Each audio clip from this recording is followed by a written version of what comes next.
Good morning, SBC. It is Tuesday morning, and I hope that you are ready for a beautiful day. You know, I want to encourage you this week to remember what we discussed on Sunday, and that is to have courage as you choose to follow the Savior. We talked about the life of Joseph. We discussed the fact that he was willing to take in Mary as his bride. And again, we don't ever want to undersell what it was that he did when he made that decision. You see, for Jesus to be taken into the arms of Joseph, for him to receive Christ into his life, meant that he had to choose Jesus and not his own family. His own family couldn't accept that he was going to be with a woman that was having a child that was not his. When they came to the nativity scene, you see none of Joseph's relatives there, even though the town is filled with his relatives, because all of those who have his genealogy have to be in that area.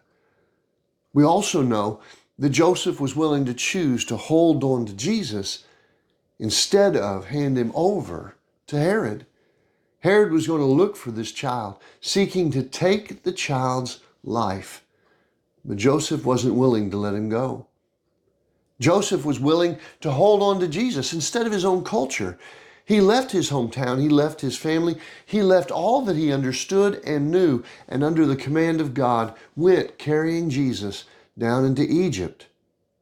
Why? So that he could protect the child, but also to fulfill the prophecy that God had given.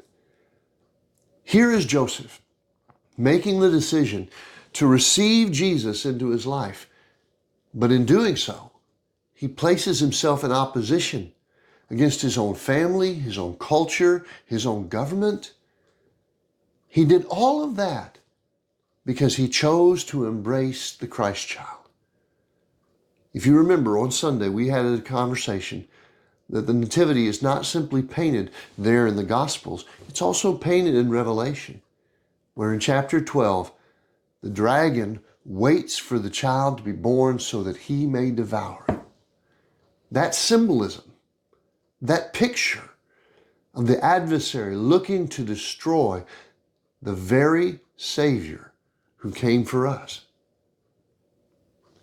Joseph was willing to take Christ into his arms and face the jaws of an adversary that sought to consume him. He didn't let his fears take him. He didn't let his hurt or sorrow consume him. He chose courage. He chose Jesus.